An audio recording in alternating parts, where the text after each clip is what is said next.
King, I do want to talk about this tournament and the match coming up, but maybe we should just take a look at some very brief highlights, and then we'll talk about it, all right? You're going to show, I think, just the very end, because, you know, I'd wrestled, I think, about 4 matches to get through this tournament, and then I wound up against Steve Dahl. But not only did I wind up against Steve Dahl, it wound up Rex King and Bert Prentice and Mike Samples and a host of other. I thought the entire crowd at the Coliseum was coming in there for a minute. Did look like it. Yeah. Take a look. You'll see what we're talking about here. Comes out and buzzes Dahl right at him. Here comes Bert Prentice in the ring. Lawler sets him up. DDT's Prentice. Look out, here comes Mike Samples. In the midsection, grabs that paddle that Temples came in there with, jabs him with it. Rex King's in the ring. He slows Lawler down. Oh, it's Lawler! Suplexes Rex King. He DDT'd Prentice. And the King, with a trick of his own, pulls a chain out. Throws it out in the crowd. Cowboy strong. 1, 2, 3, and Jerry Lawler wins the tournament. Well, King, in spite of just about the entire dressing room emptying out, you were able to win the big match. Well, it was exciting, and it was something that I felt like had to be done, because I really had a dark cloud hanging over my head ever since losing the title to Papa Shango, because for years I've come out here talking about how important it was to keep the unified title in the USWA, and challengers coming from all the other organizations trying to take that title away from our area. And, you know, I always prided myself on the fact that I was able to keep it here. And then along comes Papa Shango, and with some help, I might add, he was able to get the unified title, go back up to the WWF with it. And, you know, there was a time that when I didn't think it would be a chance to get another title shot. And every time I went out of my house, every time I went anywhere, all the people that came up to me, that's the first thing that was on their lips. They, you know, when are you going to get a title shot? When are you going to get the belt back? And look at Bert Prentice. Bert. Dave, you just shut up. Me and the King got some business.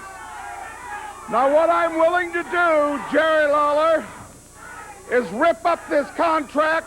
I'm not going to make you wrestle Papa Shango for the belt. I, being the decent man that I am going to let you out of the match free and clear, no questions asked.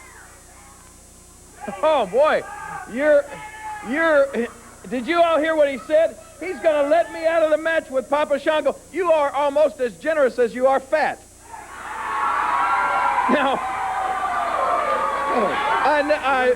I appreciate that kindness that you're trying to show here, but there's no way that you're getting out of that contract. You manage Papa Shango. You're real happy about it. Well, I'm real happy about the fact that I got the title shot with Papa Shango, and I am going to beat Papa Shango and bring the title back to the USWA where it belongs. You know, you talk a great game for being a former champion. But if you want the match, I'll make you a better deal. I got $5,000. $5,000 that I'll give you if you can beat either member of Simply Divine. And when we do beat you, you rip up the contract right here on television today. If you win, you can have the match. Plus, I'll give you the $5,000 cash money right here.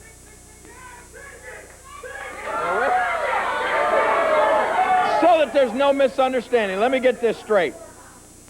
I wrestle one of your Simply Divine, which is Rex King or Steve Dahl, right? Which is, yeah, okay. I beat them. I win $5,000 from you. Plus, I still get title shot with Papa Shango. If by some chance I lose, then I don't get to wrestle Papa Shango, though, right? You'll rip the contract up on here TV today. If you lose the match, you're out of that match. Well, you know what? That would sound real tempting, because you see, I think about as much of Rex King and Steve Dahl as I do of you. So I think that my problems with Rex King and Steve Dahl would be very little beating them in the ring. My only problem with that little proposition is I don't think you got $5,000, Bert. The only way that you would be worth $5,000 is if they started selling people by the pound.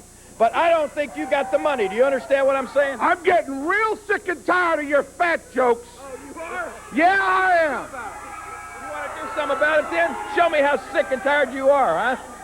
I'm not a wrestler, but I managed 3 of the greatest. So I suggest you take a step back and rethink your thinking, punk. So I don't have 5,000. You know, I knew you being the idiot you are would come out and try to make some sort of statement. Mr. Coffee, come on out here.